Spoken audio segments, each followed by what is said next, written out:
Amén. Bien. Bueno, en el último estudio, ¿cierto? Nos habíamos quedado en Mateo capítulo 12. ¿Recuerdan? Estábamos en Mateo capítulo 12, ¿ya? Y estábamos leyendo desde el verso 22 hasta el 30. Y hasta ahí estuvimos, bueno, leyendo y también ahí compartiendo la palabra, ¿ya?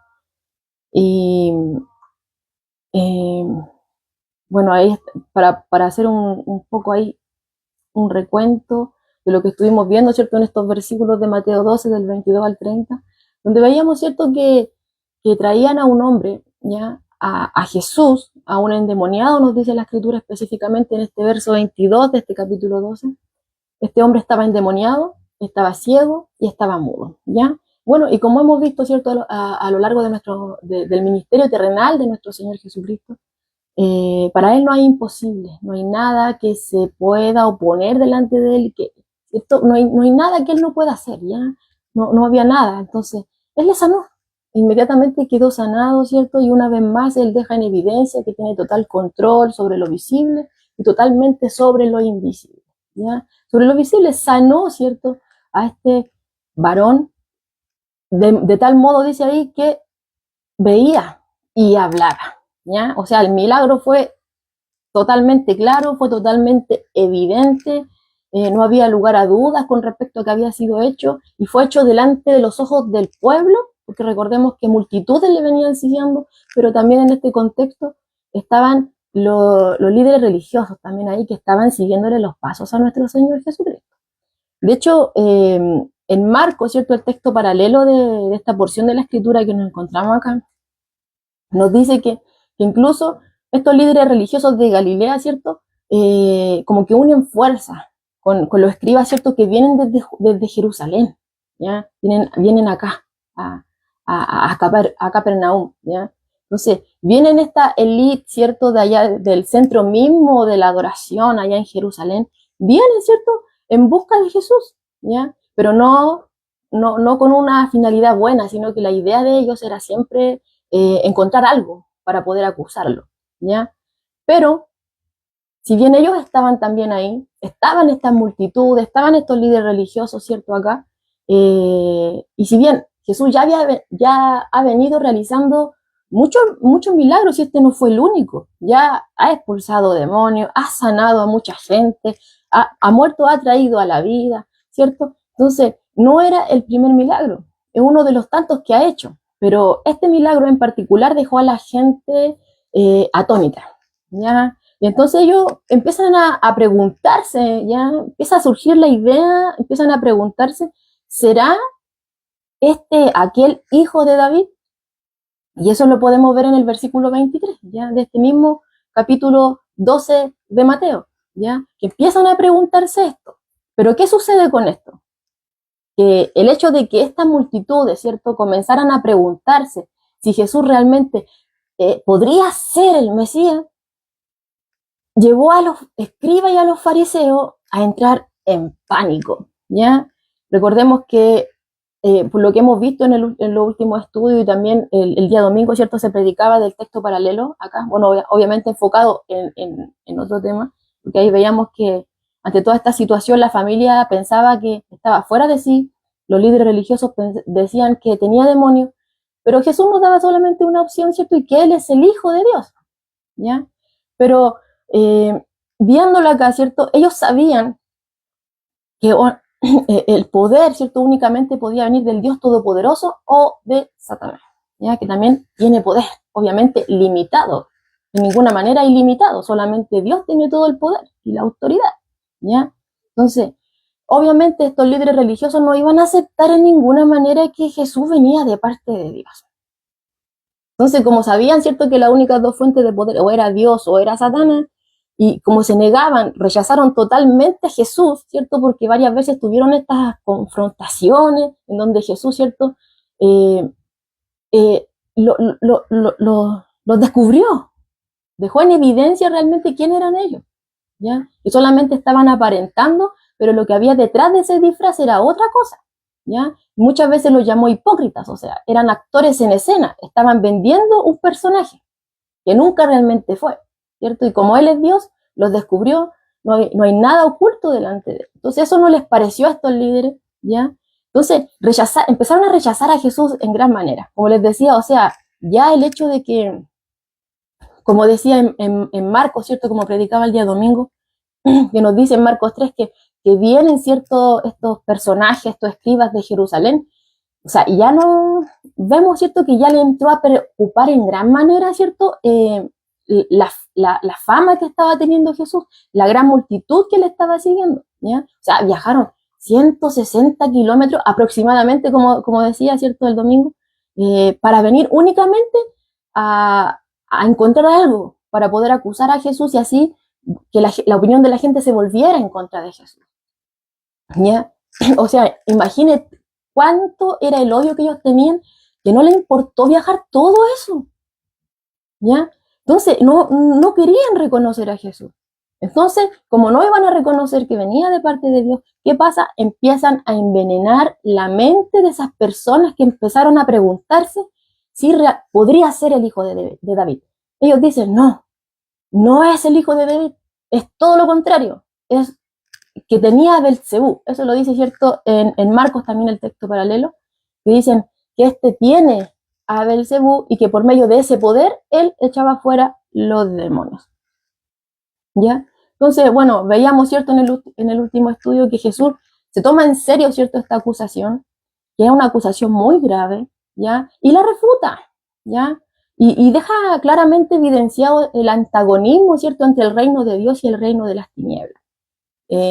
¿Ya? Entonces, si empieza Jesús, como haciendo un resumen de esta porción, si Satanás estuviera echando fuera a sus propios demonios, a sus propios secuaces, a sus propios servidores, estaría levantándose contra sí mismo. En otras palabras, estaría poniendo en riesgo su propio reino, ¿ya? Y obviamente, como decía, Satanás no tiene nada de tonto, es sumamente malo, pero de tonto no tiene nada, ¿ya? Su propósito es dominar a los hombres, ¿cierto? A través de los demonios, no expulsarlos de ellos, no hacerlos libres, ¿ya? Y como se ha estado estudiando, o sea, es totalmente astuto.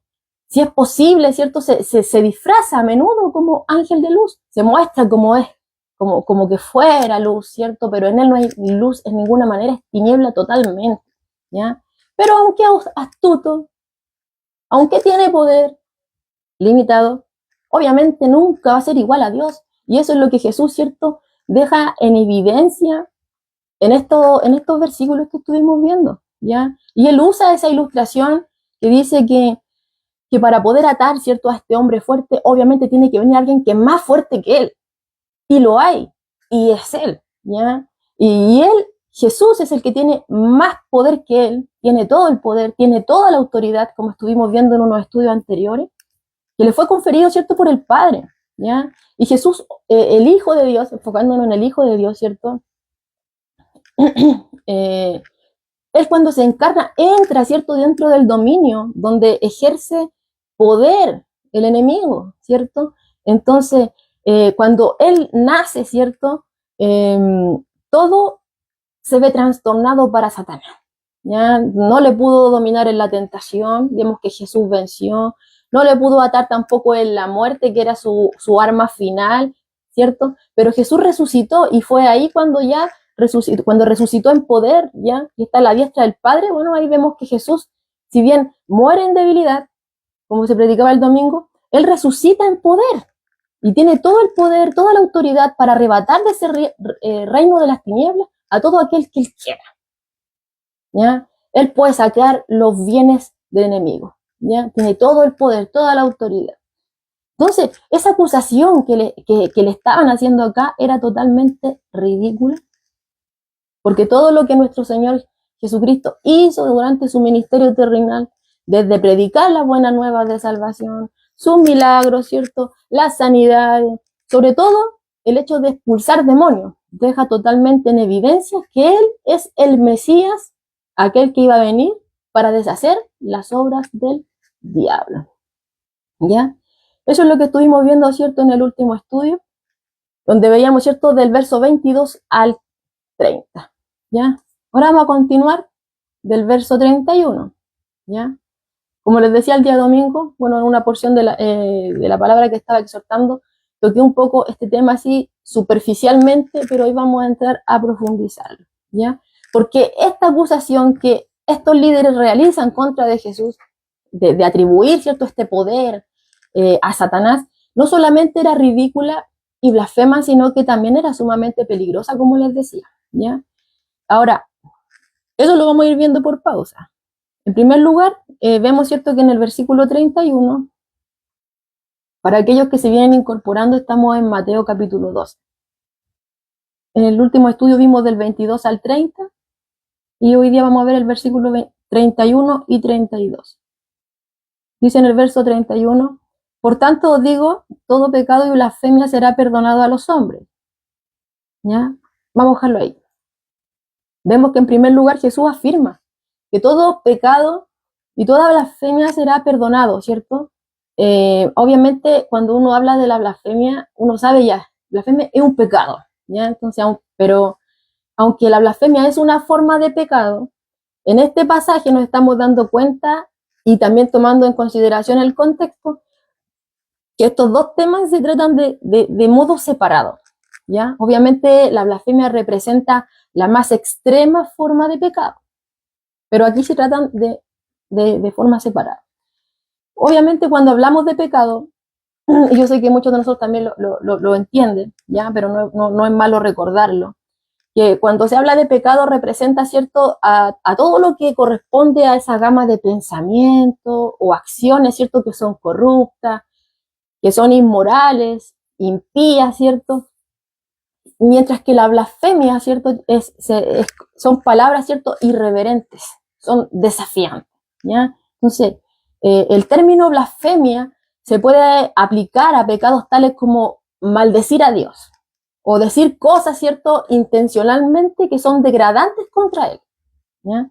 De hecho, este tema de la blasfemia en el Antiguo Testamento tenía castigo, ¿ya? Por ejemplo, en Levítico 24:16 nos habla acerca de esto. Y aquel que blasfemaba, ¿ya? Era culpable de muerte, y no cualquier muerte, sino que era por lapidación. Dice Levítico 24:16, el que blasfemare el nombre de Jehová ha de ser muerto, y toda la congregación lo apedreará, así el extranjero como el natural. Si blasfemare el nombre, que muera, ¿ya? O sea, es el castigo. Pero aquí estamos viendo en el texto que Jesús afirma que hasta la blasfemia va a ser perdonada. Así como cualquier otro pecado, ¿cierto?, es perdonado cuando una persona lo confiesa y se arrepiente, viniendo a Él, ¿cierto?, en fe. Un incrédulo puede ser perdonado. Eso es lo que estamos viendo acá. Dios es un Dios perdonador y está dispuesto a perdonar. De hecho, hay un personaje ya que está en la Escritura que en su carta a Timoteo, o sea, ya con decir el nombre de quién, ya saben quién es, Pablo, ¿cierto? Pablo en su carta a Timoteo, en su primera carta a Timoteo, él declara, ¿cierto?, acerca de sí mismo, que él había sido antes un blasfemo, perseguidor e injuriador. Eso está en primera de Timoteo 1:13 para aquellos que puedan estar tomando nota, ¿ya? Entonces, él confiesa que él antes había sido un blasfemo, había sido perseguidor e injuriador. De hecho, cuando vamos al libro de los Hechos, nos encontramos, ¿cierto?, a un Pablo que está dando testimonio delante del rey Agripa, ¿ya? Cuando mis hermanos estaban predicando, ¿cierto?, el libro de los Hechos, se tocó este tema, ¿ya? Por ejemplo, en Hechos 26, del verso 9 al 11, dice así, Pablo hablando de sí mismo, yo ciertamente había creído mi deber hacer muchas cosas en contra del nombre de Jesús de Nazaret, lo cual también hice en Jerusalén. Yo, dice Pablo, encerré en cárceles a muchos de los santos, habiendo recibido poderes de los principales sacerdotes. Y cuando los mataron, yo di mi voto. Y muchas veces, castigándolos en todas las sinagogas, los forcé a blasfemar. O sea, imagínense, Pablo dice que él antes era blasfemo, ¿ya? Y acá, como estábamos viendo en esta porción de la Escritura en Hechos, dice que él había creído que era su deber hacer muchas de estas cosas en el nombre de Jesús, incluido, ¿cierto?, castigar a los hermanos y forzarlos a blasfemar, ¿ya? Y continúa, y enfurecido sobremanera contra ellos, los perseguí hasta en las ciudades extranjeras. Eso está en Hechos 26, verso 9 al 11. Bueno, esto queda claramente, ¿cierto?, confirmado, porque los seguidores de Jesús igual tenían cierto temor ante la conversión de este varón, ¿ya? Cuando recién, ¿cierto?, Cristo sale a su encuentro, recordemos que él iba camino a Damasco, iba con todos los permisos, él iba, ¿cierto?, a perseguir a todos aquellos que hablaran acerca de Jesús, pero Cristo sale a su encuentro y es ahí, ¿cierto?, cuando toca su corazón y él cae rendido delante de Cristo. Pero obviamente eso era algo entre él y el Señor. Estaba como al principio, ¿cierto?, de su conversión. Entonces cuando estaban recién los discípulos enterándose de que él estaba como hablando en el nombre de Jesús, como que todavía no creían que era un discípulo, tenían algo de temor por cómo era Pablo con los hermanos. En Hechos 9, del verso 26 al 27, dice así: cuando llegó a Jerusalén, o sea, Pablo, trataba de juntarse con los discípulos, pero le tenían miedo, ¿ven?, no creyendo que fuese discípulo. Entonces ahí aparece Bernabé en escena y dice que tomándole le trajo a los apóstoles y les contó cómo Saulo había visto en el camino al Señor, ¿ya? Entonces ahí vemos que los seguidores de Jesús, ¿cierto?, los hermanos en Cristo le tenían miedo por lo terrible que era Pablo. O sea, él era celoso y decía, había creído mi deber hacer muchas cosas contra el nombre de Jesús de Nazaret. Cualquiera que pronunciara su nombre, yo lo forzaba a blasfemar incluso, ¿ya? Pero en esta primera carta a Timoteo que habíamos dejado al principio, a pesar de todo eso, a pesar de que él había sido un blasfemo, a pesar de que él había perseguido a los hermanos y que incluso lo había forzado, ¿cierto?, a blasfemar, él dice, ¿cierto?, en 1 de Timoteo capítulo 1, verso 14 y 15, que fue recibido en misericordia, ¿ya? Que a pesar de todo eso, fue recibido en misericordia por el Señor. ¿Por qué? Porque lo hizo por ignorancia, en incredulidad. Pero la gracia de nuestro Señor fue más abundante con la fe y el amor que es en Cristo Jesús. Palabra fiel y digna de ser recibida por todos. Cristo Jesús vino al mundo para salvar a los pecadores, de los cuales yo soy el primero. Yo soy el primero, dice Pablo, ¿ya? Bueno, ahí vemos, ¿cierto?, que Cristo, bueno, cuando toca el corazón del hombre, uno cae rendido delante de él. Uno se da cuenta que realmente todo aquello que uno pensaba que era cierto, realmente no era cierto. Que todas aquellas cosas que uno tenía en mente, ¿cierto?, que era lo correcto, realmente no era lo correcto, ¿ya? Porque cuando Cristo toca nuestra vida, realmente las cosas son puestas donde tienen que ser puestas, ¿ya? Y lo primero que es puesto en su lugar somos nosotros mismos, ¿ya? Reconocemos, ¿cierto?, que Dios está por sobre nosotros, que Él es el que tiene toda la verdad y nosotros obviamente nos humillamos delante de Él, reconociendo que de los pecadores yo soy el primero. Vemos nuevamente aquí el pobre en espíritu, del cual nos habla, ¿cierto?, la bienaventuranza. El primer requisito para poder venir a Cristo es arrepentimiento y fe. Reconocer que estoy en bancarrota delante de Dios. Soy un pecador, necesito de la gracia. Y aquí lo estamos viendo reflejado en Pablo, ¿ya? Entonces, todo eso es perdonable por gracia. Todo eso es perdonable, ¿ya? Entonces, podemos ver, ¿cierto?, en primera de Juan 1:9, que la escritura es bien clara cuando nos dice que si nosotros confesamos nuestros pecados, Dios es fiel y justo para perdonar nuestros pecados, y no solamente perdonarnos, sino que dice la escritura que nos limpia de toda esa maldad, ¿ya? Y ya no se acuerda más de eso, porque lo que antes sucedió sin Cristo ya quedó atrás. Ahora, nueva creación somos, pero porque Él nos da nueva vida. Ya no vivo yo, sino que Cristo vive en mí. Entonces, vemos que la bondad de Dios, hermano, es tan grande, como se predica el día domingo. O sea, que dentro de la membresía de la iglesia hay una variedad de pecados, de pecadores, ¿cierto?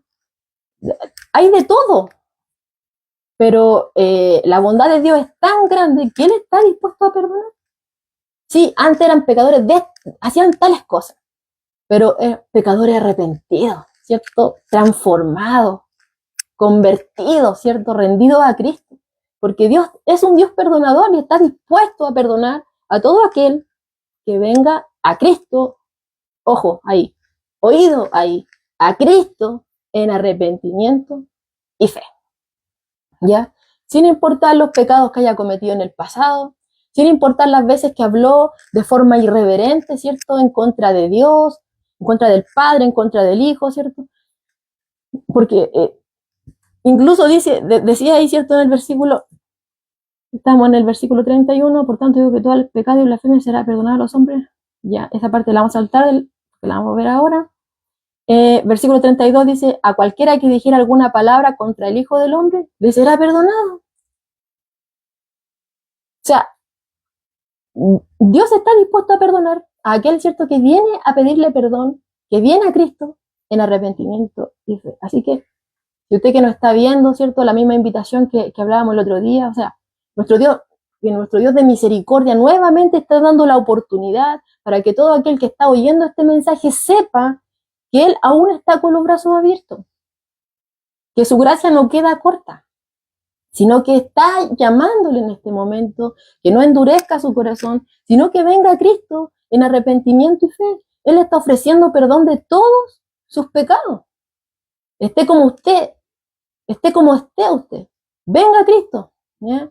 Y realmente que Él va a transformar su vida, porque nuestro Dios es un Dios perdonador y Él hace todas las cosas nuevas, ¿ya? El mismo Dios que dijo en el principio y se hizo, es el mismo Dios que tenemos hoy, ¿ya? Entonces, no importa qué pecado haya cometido en su vida, ¿cierto? Venga al Señor porque Él está invitándole. Y si Él está invitando, o sea, no desaproveche esta oportunidad. Él está dispuesto a perdonarle y por eso envió a Jesús. De otra manera, ¿para qué? Pero el mismo Juan 3:16 dice, porque de tal manera amó Dios al mundo que envió a su Hijo unigénito. Por eso envió a Jesús. Para que todo aquel que en Él cree, no importa. Todo aquel que en Él crea, no se pierda. Para Dios no hay nada imposible. Pero, ¿cierto? Si bien este versículo 31 dice, por tanto, todo pecado y blasfemia será perdonado a los hombres, aparece un más. La blasfemia contra el Espíritu no les será perdonado. Entonces aquí vemos, si bien inicia este versículo 31 recordándonos, ¿cierto?, lo grande que es nuestro Dios en cuanto a misericordia, ¿ya? Vemos, ¿cierto?, que en este segundo punto del versículo, vemos que hay una notable excepción. Nuestro Dios está dispuesto a perdonar a todo aquel que viene a Cristo en arrepentimiento y fe, pero hay una excepción, aquel, ¿cierto?, que blasfema contra el Espíritu Santo, aquella persona no va a ser perdonada jamás. Como le decía hace un momento, o sea, incluso la persona que blasfema contra Jesús, ¿ya?, a cualquiera que dijera alguna palabra en contra del mismo Hijo de Dios, le será perdonado. Tal como le hablaba hace un momento, el mismo apóstol Pablo había sido la peor clase de blasfemo, y él lo reconoce, ¿ya? Es un blasfemo ignorante totalmente de nuestro Señor Jesucristo. Y obviamente ahí veíamos, ¿cierto?, que era un feroz perseguidor de la iglesia. O sea, los hermanos le temían. Una vez que él se convierte, le tenían miedo. No creían, ¿cierto?, que Pablo realmente era un seguidor de Jesús. Les costó un poco, ¿ya? Pero él reconoce, ¿cierto?, que obviamente era debido a todas estas cosas que había hecho. Y también reconoce que si bien era así, la gracia de Dios no se queda corta y es tan abundante que le transforma, ¿ya? Y vemos, ¿cierto?, también en la Escritura que había muchos que habían negado y rechazado a Jesús durante su ministerio terrenal. Pero más adelante, ¿cierto?, cuando ven la verdad de quién era Él, pidieron perdón y se les brindó salvación, ¿ya? Pero blasfemar o hablar contra el Espíritu Santo es algo totalmente grave, ¿ya? Y no solamente grave, hermano, sino que es algo irremediable. Dice un comentarista de Marcos 3, ¿cierto? El texto paralelo de Mundo Hispano, ¿ya? Dice, pecar contra el Espíritu Santo no es una acción o una afirmación aislada, sino una actitud firme de hostilidad abierta hacia Dios que rechaza su poder salvador. Es preferir las tinieblas a la luz. Eso nos dice el comentario de Marcos 3, ¿cierto? El texto paralelo al que estamos viendo acá, ¿ya? Ahora, el escritor Pablo Hoff, del libro Se hizo hombre, ¿cierto? Dice que blasfemar contra el Espíritu no es hablar en ignorancia contra las cosas divinas. Es más que resistir al Espíritu Santo o rechazar la luz del Evangelio. Se refiere a atribuir maliciosamente la obra del Espíritu a Satanás. Así es, ¿ya? Entonces, tomando todo esto en consideración, ¿ya? Recordémoslo con lo que estábamos iniciando cuando les comenzaba, ¿cierto?, haciendo este recordatorio de lo que estuvimos viendo en el último estudio, que era justamente lo que estaba sucediendo acá, ¿ya? Los escribas y los fariseos habían acusado al Señor de tener a Satanás y que por medio de ese poder echar fuera los demonios, por medio de ese poder obrar, ¿ya? Obviamente, en Marcos, ¿cierto?, el texto que yo estaba exhortando el día domingo, Jesús deja muy en específico acerca específicamente de lo que los fariseos hicieron cuando él da esta advertencia, ¿ya? En Marcos 3:30 dice, porque ellos habían dicho, tiene espíritu inmundo, ¿ya? Entonces era netamente una blasfemia contra el Espíritu Santo, porque todas las obras que Jesús llevó a cabo durante su ministerio terrenal las hizo en el poder del Espíritu, pero ellos estaban diciendo que espíritu inmundo tiene, cuando el Espíritu es santo, pero le estaban llamando espíritu inmundo, ¿ya? Entonces, prácticamente estaban afirmando, ¿ya?, que el Espíritu Santo era un demonio o un representante de Satanás, ¿ya? Entonces, es por eso que constituía una blasfemia específicamente contra el Espíritu Santo. Ahora, esta no fue la primera ocasión que ellos hablaron de esta forma. Por ejemplo, ellos en varias ocasiones, estos líderes, sostuvieron que Jesús estaba facultado por Satanás. Eso lo podemos ver en Juan, ¿ya? Miren, por ejemplo, Juan 7:20 dice, respondió la multitud y dijo, demonio tienes. En Juan 8:48 dicen, ¿no decimos bien nosotros que tú eres samaritano y que tienes demonio? En Juan 10:20 dice, muchos de ellos decían, demonio tiene y está fuera de sí. ¿Por qué le oís? Entonces vemos que esto era algo reiterativo, no fue solamente en esta ocasión, sino que ellos en varias ocasiones, en varios momentos, en diferentes situaciones, contextos, ellos estaban afirmando lo mismo, estaban sosteniendo lo mismo. Demonio tiene, está fuera de sí, ¿por qué le oís? ¿Ya? Pero obviamente en la Escritura se nos deja claro desde el principio del ministerio de nuestro Señor Jesucristo que esto, lo que ellos estaban diciendo, era totalmente errado. De hecho, vamos a ver varios versículos, porque obviamente yo sé que cada uno de ustedes sabe que Jesús fue totalmente obediente al Padre, siempre estuvo sumiso a Él, pero totalmente también facultado por el Espíritu Santo. En todo momento de su ministerio, el Espíritu estuvo ahí obrando activamente.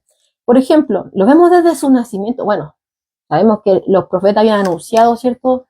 Dios, por medio de los profetas, había anunciado su venida, ¿ya? Pero en el Nuevo Testamento, enfocándonos acá, vemos que en su nacimiento se nos habla acerca de esto.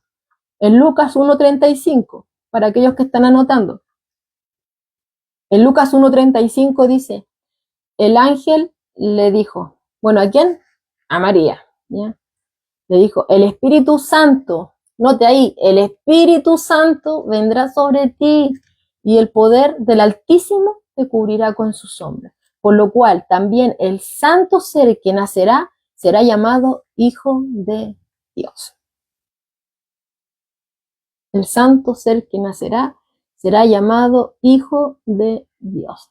Bueno, eso con respecto en su nacimiento, dice, como veíamos ahí, el Espíritu Santo aparece, ¿ya? Ahora en su bautismo también. En Marcos 1:10 dice, y luego, cuando subía del agua, ahí vamos, ¿cierto? En el bautismo de Jesús, cuando él viene, ¿cierto? A Juan el Bautista, y luego de que ya es bautizado, Jesús sale del agua y dice, vio abrirse los cielos y al Espíritu como paloma que descendía sobre él. Entonces ahí vemos nuevamente al Espíritu Santo orando, ¿cierto? En el bautismo de Jesús. O sea, no solamente en su nacimiento, sino que también ahora lo vemos actuando en su bautismo. En la tentación también. Marcos 1:12 dice que después de ese acontecimiento, después del bautismo de Jesús, dice, y luego el Espíritu le impulsó al desierto. Y ahí fue, ¿cierto?, donde fue tentado por el enemigo. Dice el Espíritu. Entonces vemos ahí que siempre el Espíritu estuvo actuando activamente en nuestro Señor Jesucristo. Él le impulsó a ir al desierto. Luego lo vemos, ¿cierto?, obrando en su ministerio. En Lucas 4:14 dice, y Jesús volvió en el poder del Espíritu a Galilea, y se difundió su fama por toda la tierra de alrededor. Miren, y Jesús volvió en el poder del Espíritu.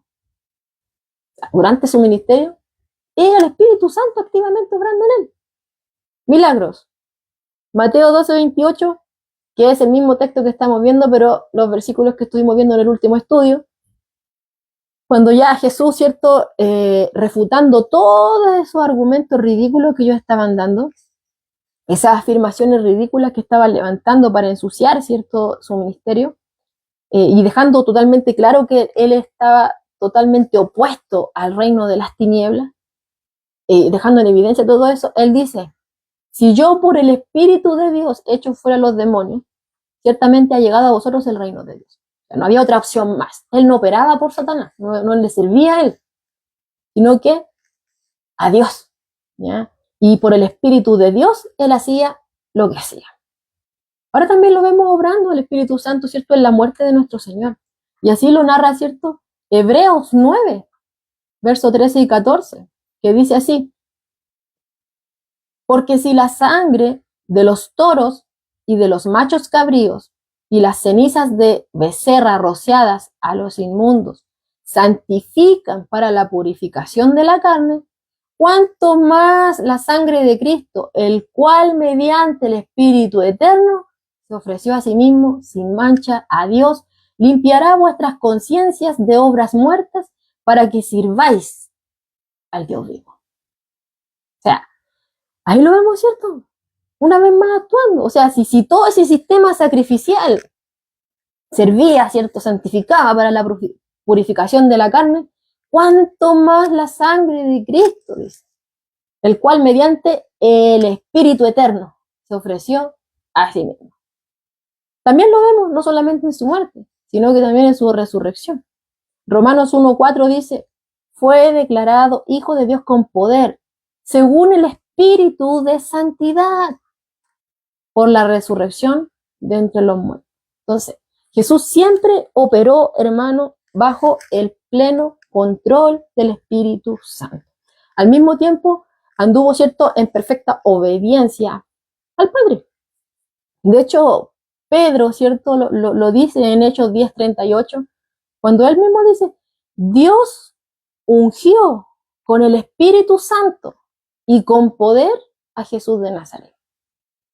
Eso es lo que la Escritura nos dice, o sea, si por algo se nos dejó, ya como se predicaba el día domingo, pueden haber diferentes comentarios acerca de Jesús, algunos pueden llegar a la conclusión de que estaba fuera de sí, otros de que estaba endemoniado, pero la Escritura, desde principio a fin, nos da solamente una opción, y que Él es el Hijo de Dios, que no es ninguna de las anteriores. Él es el Hijo de Dios, como Él lo afirmaba, como sus obras lo afirmaban, como los profetas lo afirmaban, como el Espíritu Santo alumbraba y los llevaba, ¿ya? Y siempre estuvo obrando el Espíritu Santo en Él. Entonces, no era tal cosa lo que ellos decían, ¿ya? No era tal cosa. Pero a pesar, hermanos, de toda la evidencia, a pesar de todo lo que hizo Jesús en el poder del Espíritu, ¿cierto?, en su ministerio, estos líderes religiosos se negaron a aceptarlo como el Hijo de Dios, ¿ya? Porque si alguien tenía que haberle reconocido, tendrían que haber sido ellos. Como les decía el otro día, ellos tenían la ley y los profetas. Ellos eran los teólogos de aquel tiempo, estudiosos, ¿cierto? Lo mismo escriba, y conocían la Escritura, sabían lo que los profetas anunciaban con respecto al Mesías.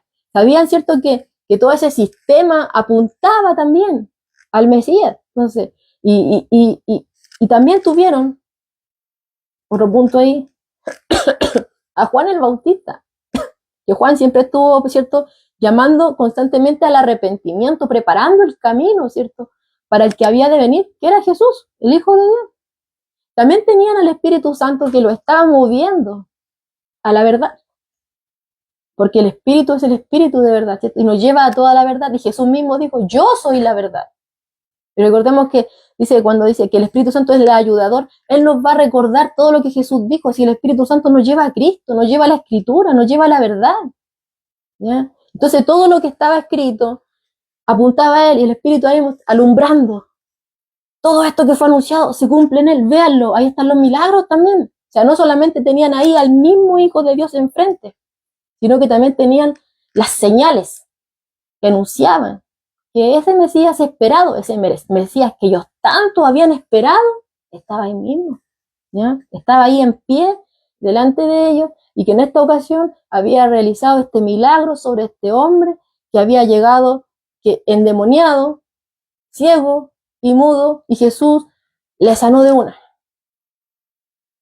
Vuelvo a reiterar, Él vuelve a demostrar en una sola acción que tenía totalmente la autoridad sobre lo visible y sobre lo invisible. Pero ellos no quisieron aceptar toda esa evidencia, no quisieron ser iluminados con toda esa luz. Eligieron el desprecio y, en consecuencia, endurecieron sus propios corazones. Prefirieron, ¿cierto?, atribuir la obra del Espíritu Santo a Satanás, por lo que fueron culpables, ¿cierto?, de blasfemar contra el Espíritu Santo. Ahora, en el libro de los Hechos,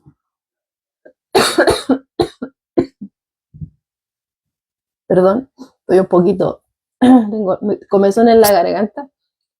En el libro de los Hechos nos encontramos con otro ejemplo, ¿cierto?, del firme rechazo que estos líderes religiosos tenían aún contra Jesús y contra aquellos que eran seguidores de Jesús, y esto fue posteriormente, ¿cierto?, a la muerte de Cristo. Obviamente Jesús no se quedó ahí en la cruz, no se quedó en la tumba, Él resucitó, ¿ya?, y está a la diestra del Padre. Y los discípulos lo sabían, por eso estaban firmemente convencidos, ahí el Espíritu Santo obrando en ellos. Nadie los podía mover, ¿cierto?, de sus convicciones, que estaban totalmente firmes. Y vemos aquí en escena, ¿cierto?, que en Hechos capítulo 7 se nos narra a Esteban, ¿ya?, que estaba presentando su defensa delante del concilio, porque estaban haciendo unas acusaciones falsas en contra de él. Entonces le empiezan a preguntar, y Esteban en este capítulo empieza a darle una predicación desde el principio. A ellos tanto que les gustaba hablar de los padres, entonces él empieza a hablar desde el principio, ¿cierto?, dándole ahí, y llega a Cristo, ¿ya? Pero en los versos del 51 al 58, luego de haber hecho toda esa exposición totalmente detallada, hermanos, o sea, si usted la puede buscar ahí, léala, ¿ya?, en Hechos 7, ¿ya? Pero yo voy a leer del verso 51 al 58, cuando Esteban les dice duros de cerviz e incircuncisos de corazón y de oídos. Vosotros resistís siempre al Espíritu Santo, como vuestros padres, así también vosotros. ¿A cuál de los profetas no persiguieron vuestros padres y mataron a los que anunciaron de antemano la venida del justo?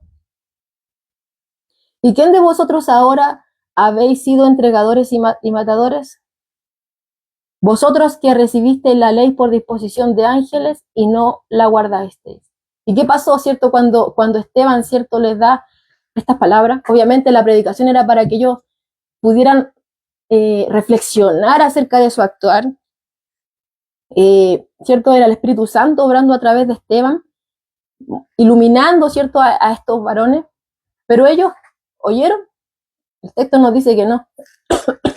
Nos dice, oyendo estas cosas, se enfurecían en sus corazones. O sea, nuevamente vemos el rechazo. O sea, vemos ahí que lo que decía Esteban está bien. Duros de cerviz, incircuncisos de corazón y de oído. Vosotros siempre resistís al Espíritu Santo. Y lo vemos acá. Y cuando ellos oyen esta predicación de Esteban, dice ahí, se enfurecían en sus corazones y crujían los dientes contra él. Pero Esteban, lleno del Espíritu Santo, puesto los ojos en el cielo, vio la gloria de Dios y a Jesús que estaba a la diestra de Dios y dijo, he aquí, veo los cielos abiertos y al Hijo del Hombre que está sentado y al Hijo del Hombre que está a la diestra de Dios. ¿Qué pasó con eso? ¿Se arrepintieron? No. Entonces ellos dando voces se taparon los oídos, dice la Escritura, y arremetieron contra él, echándole fuera de la ciudad y le apedrearon. Esteban los dejó totalmente al descubierto. Ellos, cierto, aparentaban estar dispuestos, cierto, a ser guiados por la verdad. Ellos aparentaban ser portadores de la verdad, pero ni ellos ni sus antepasados, cierto, realmente querían oír la verdad. Rechazaron a todos los mensajeros que Dios envió, incluido al mismo Hijo de Dios. Ahora, voy a tomar un poquito de agüita. Permiso.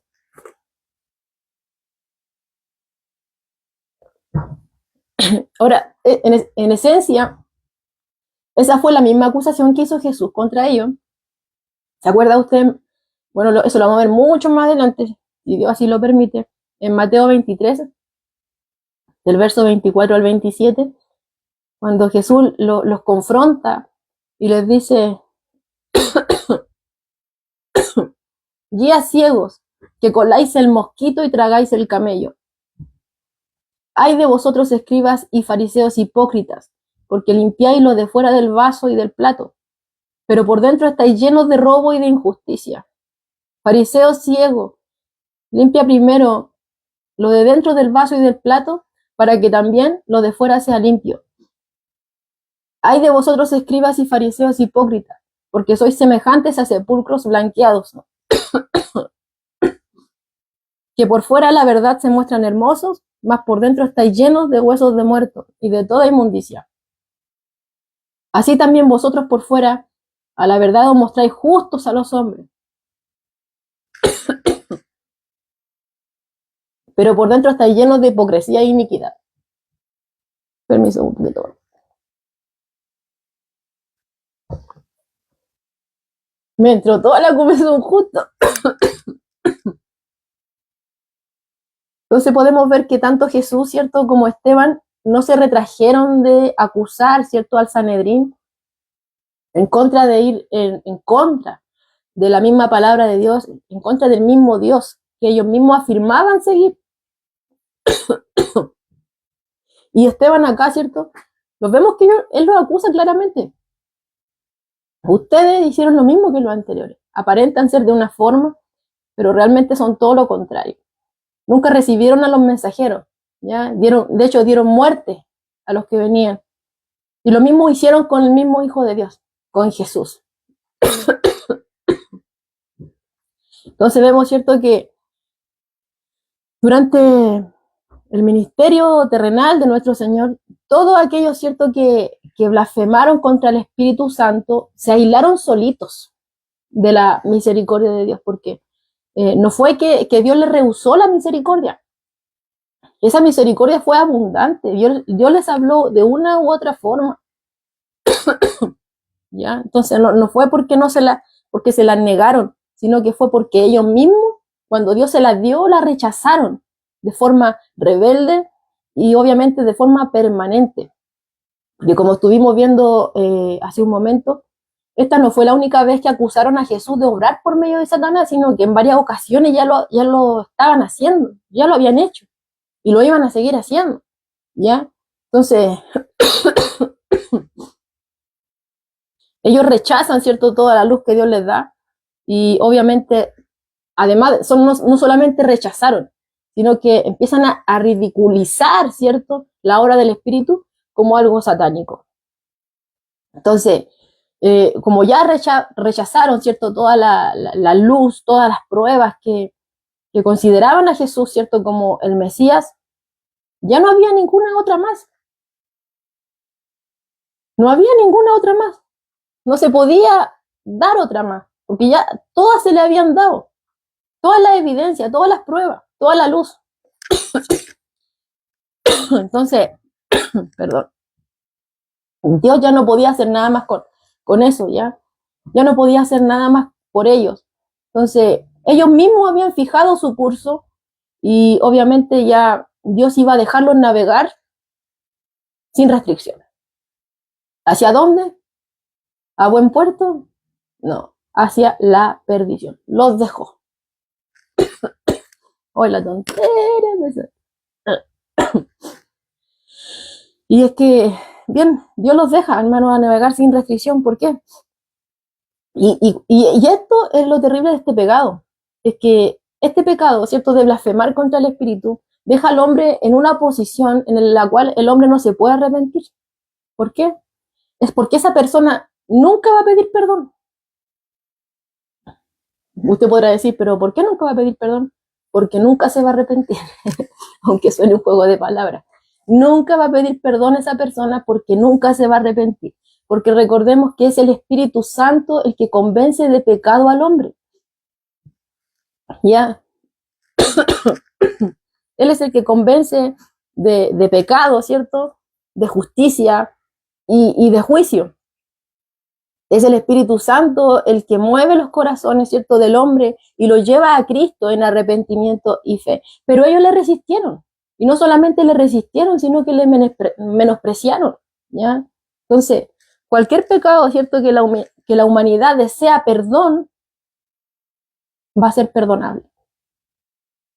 Pero cuando le damos, ¿cierto?, vuelta la espalda a la voz, ¿cierto?, del Espíritu Santo, empezamos a silenciar de cierta forma, ¿cierto?, esa convicción y finalmente ya no vamos a poder oírle. Entonces, esto bloquea firmemente, ¿cierto?, la obra de Dios en la vida del hombre, porque va a llegar a un punto, ¿cierto?, en que ya no va a poder responder a la voz del Espíritu. Y en esa etapa ya la persona no va a pedir perdón y sabemos, ¿cierto?, que sin perdón no hay salvación. La persona no va a poder ser salvada. Entonces se produce como un estado de endurecimiento que incapacita, ¿cierto?, el alma del hombre al arrepentimiento. Así lo explica un comentarista. Voy a leer.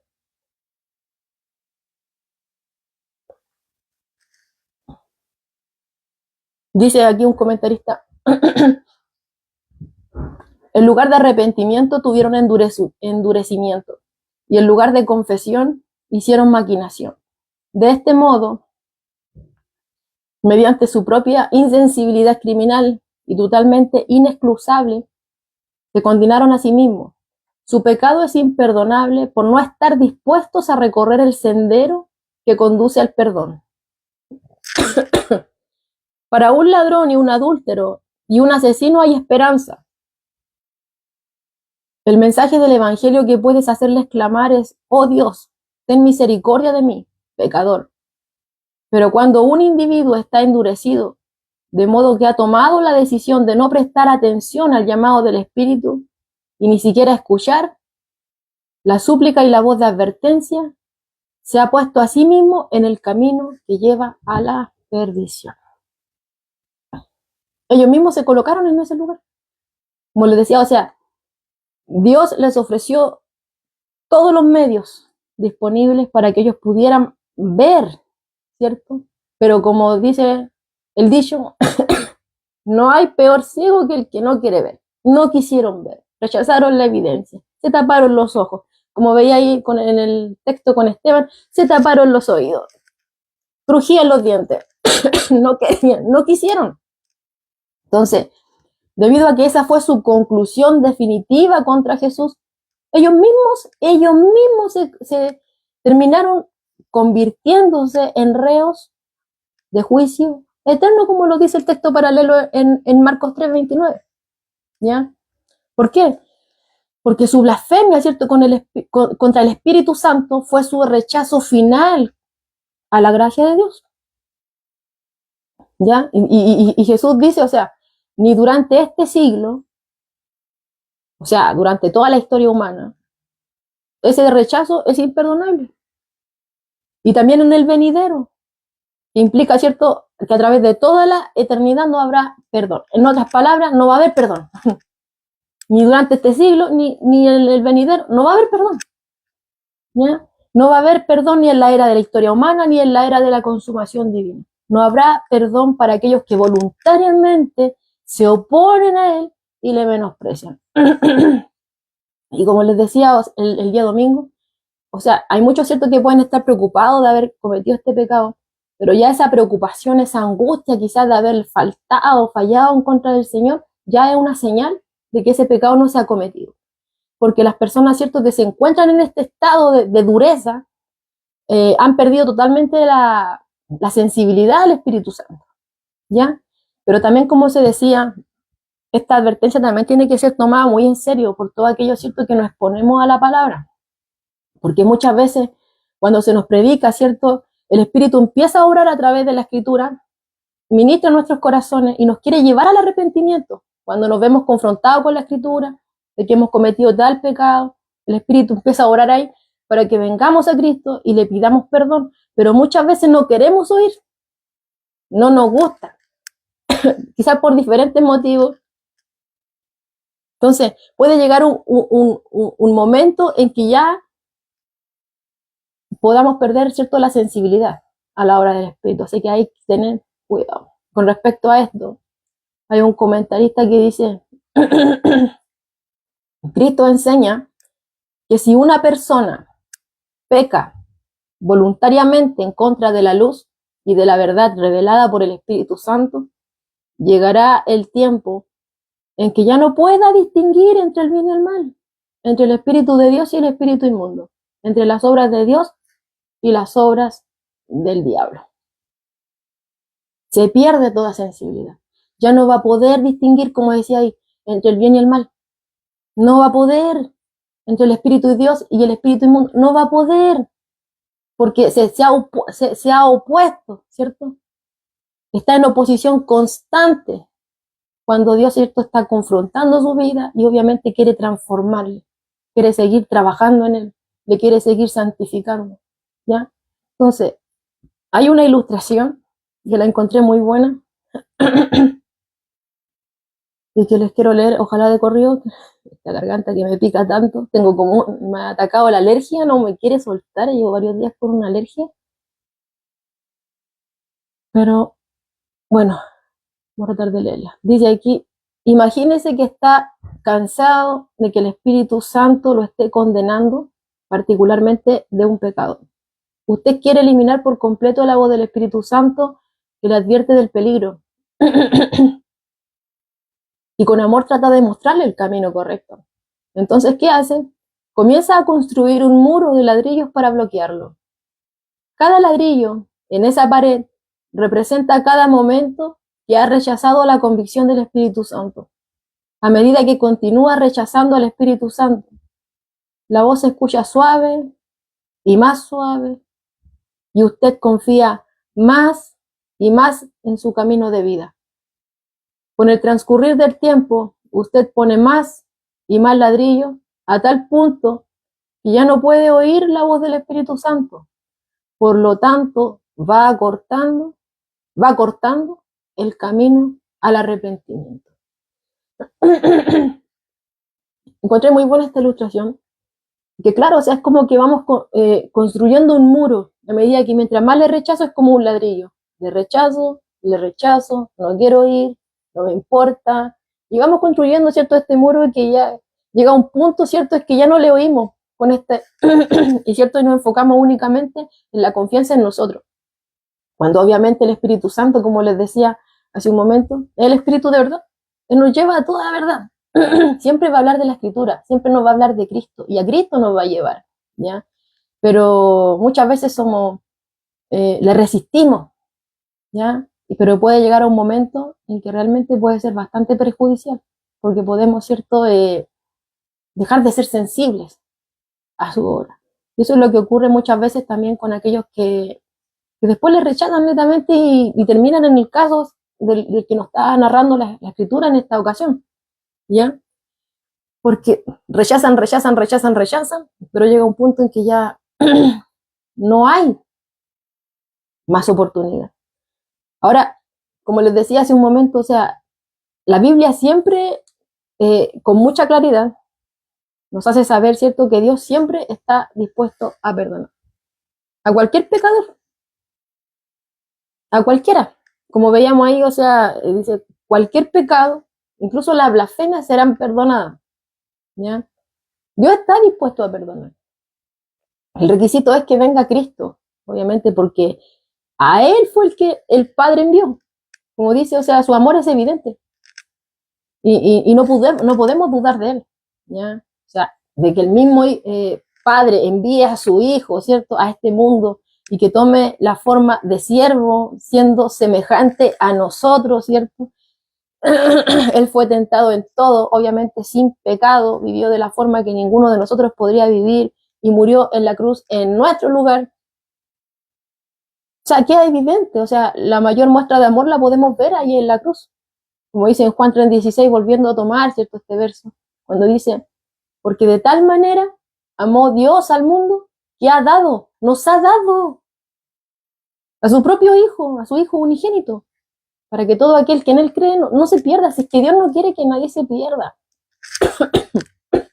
sino que tengan vida eterna, ¿ya? Entonces, como les decía, o sea, la bondad de Dios es inmensa, el perdón de Dios es grande, y Dios está dispuesto a perdonar a todo aquel que haya cometido pecado, incluso que haya blasfemado contra el Padre, contra el Hijo, ¿cierto? Pero la elección es clara. Dios nos ilumina, nos habla a tiempo, afuera de tiempo, está constantemente ahí, llamando, ¿cierto?, al hombre, tocando su corazón por medio del Espíritu Santo para traer al arrepentimiento.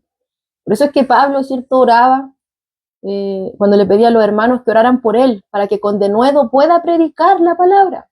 Pero también oraba, ¿cierto?, para que aquellos que oigan esa palabra puedan ser sensibles a la voz del Espíritu Santo y caigan rendidos a Cristo, ¿ya? Entonces, pero hay muchos que no quieren oír, que es como estos líderes religiosos, ¿cierto?, cuando Esteban expuso la palabra, ¿cierto?, se tapaban los oídos, no quieren, y esa es una manifestación externa solamente, porque ya ese rechazo ya fue en su corazón. Entonces, sí, Dios tiene un amor que es evidente, por eso envió a su Hijo, por eso murió en nuestro lugar, porque nos quería salvar, no quiere que nos perdamos. Y de hecho este es un día en el cual Dios nos sigue brindando de su gracia, ¿cierto? Para que puedan venir a Cristo en arrepentimiento y fe. Pero la elección es clara, o sea, el que tiene al Hijo tiene la vida. Pero el que rehúsa, el que rechaza al Hijo, no verá la vida. Porque la ira de Dios ya va a permanecer sobre él. El que rechaza al Hijo, o sea, ese fue el medio de salvación que Dios nos dio.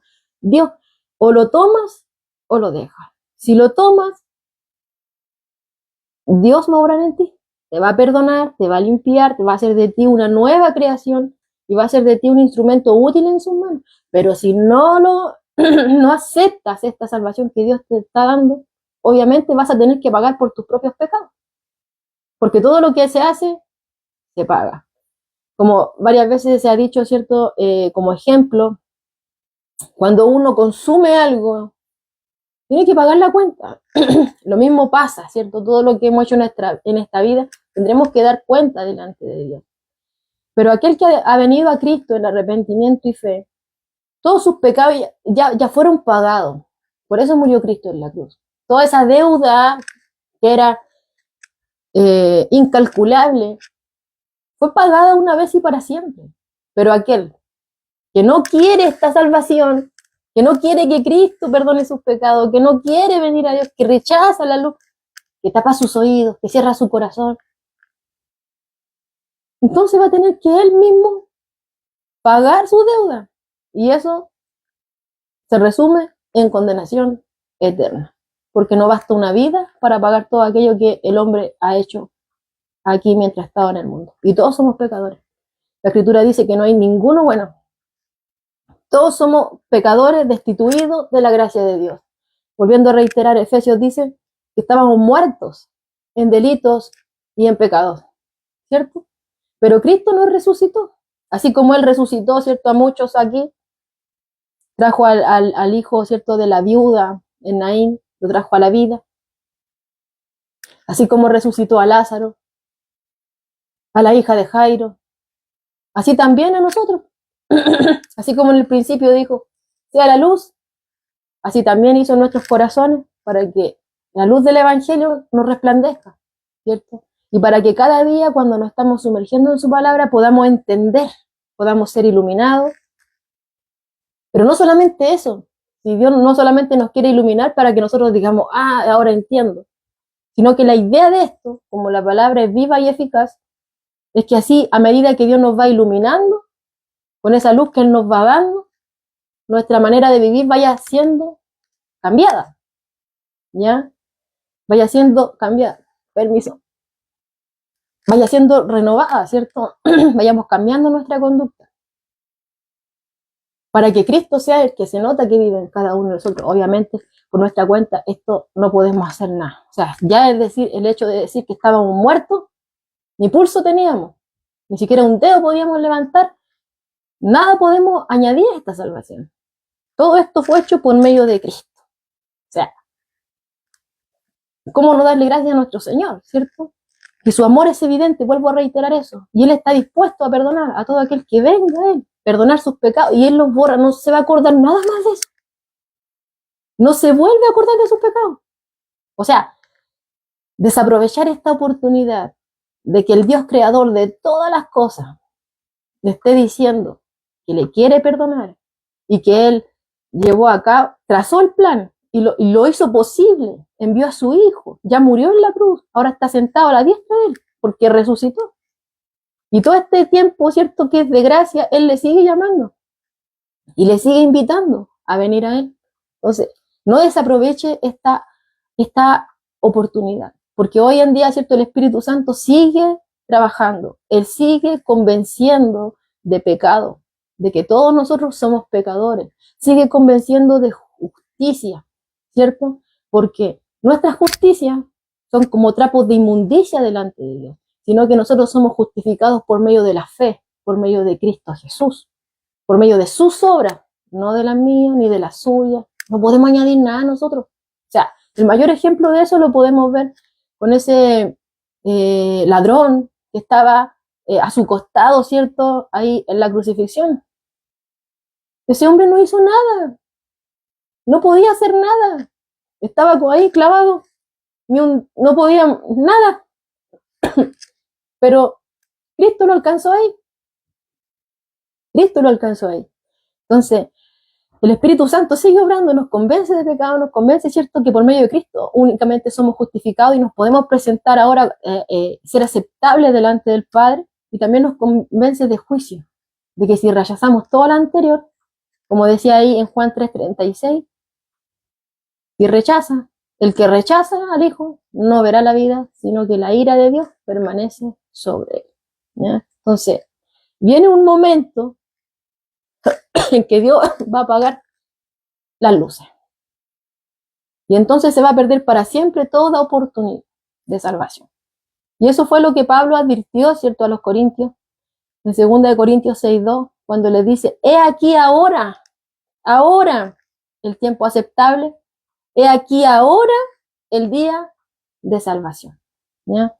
Entonces, tengamos cuidado, prestemos oído, que el Señor nos siga ayudando, ¿cierto?, a tener los ojos puestos en Cristo, porque Él venció. Él no era de esta forma, ni andaba de esta forma como estos líderes, ¿cierto?, que lo rechazaron, lo estuvieron acusando, lo estaban difamando, querían ensuciar su ministerio. No era de esa forma, ¿ya? Sino que Él es el Hijo de Dios. Y únicamente por medio de Él hay salvación, hay perdón de pecados, hay liberación. Con Cristo realmente lo tenemos todo. Pero aquel que rechaza la luz, ya no hay más. Ya no hay más luz. Y si no hay más luz, no hay perdón. ¿Ya? Así que el Señor sea obrando en su vida.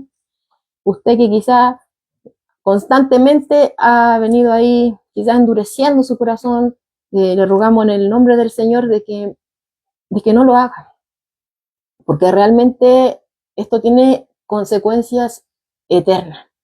Y llamamos, ¿cierto?, a que venga Cristo. O sea, nosotros, ¿cierto?, al igual que Pablo, de los pecadores, por lo menos yo de los pecadores, tomándome las palabras de Pablo, yo soy la primera. Pero Cristo tocó mi vida. Y puedo dar testimonio de que lo que acabo de compartir es totalmente real. ¿Sí? Dios no es mentiroso. Y realmente vivir, experimentar el perdón de Dios es algo que en este mundo usted nunca va a poder experimentar. Y la paz que el Señor nos da con Él realmente es un regocijo que no se iguala a nada. Nada de lo que hay en este mundo realmente se iguala a las cosas de Dios. Las cosas que Dios nos provee por medio de Cristo son totalmente diferentes y únicamente aquellos que las disfrutamos podemos comprenderlas. Pero no queremos, ¿cierto?, decirle que estas cosas y que usted las vea de lejos, sino que le invitamos también a usted. O sea, que está quizás con confusión, sea sincero y venga el Señor y díganos, Señor, sabes que un día me hablaron de ti, yo no sé quién eres tú, pero esto oí, y ser sincero con Él, porque al fin y al cabo Él conoce tu corazón. Él conoce tu corazón, y que estés oyendo hoy, ¿cierto?, esta palabra no es casualidad, es porque el Señor te está iluminando, el Señor te está mostrando el camino correcto, ¿ya? Entonces, no te cierres a Él, no endurezcas tu corazón, que no termine, ¿cierto?, como estos líderes, ¿cierto?, que rechazaron con todas sus fuerzas a Jesús. No, sino que ven a Él, porque en Él hay perdón, y en Él hay cosas que realmente cuando las disfrutes no te vas a arrepentir. No te vas a arrepentir. Todas las personas que llegan a Cristo realmente más nos empezamos a maravillar con Él. De todas las cosas que Él ha hecho en nuestra vida nos maravillamos. Primeramente, ese perdón, esa paz, ¿cierto? Y todas las provisiones que Él nos da día a día para poder estar en pie. Nadie las puede dar. Él nos transforma, Él nos ayuda a estar en pie en medio de todas las luchas, ¿ya?, que tenemos contra nosotros mismos, contra, ¿cierto?, las cosas que están en el mundo, contra el mismo Satanás. Él es más poderoso que Él, ¿ya? Quizá hay alguno que aquí que esté ahí esclavizado por el enemigo y que está practicando cosas que no corresponden. El Señor está ministrando en este momento en su corazón para que deje de hacer lo malo y se arrepiente y venga a Él.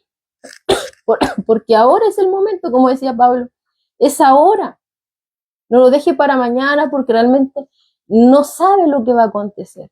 Y quizás si está ahí usted tapándose los oídos, así como estaban estos religiosos ante la predicación, ¿cierto?, de Esteban, va a llegar un momento en que quizás no, después va a ser insensible a la obra del Espíritu Santo.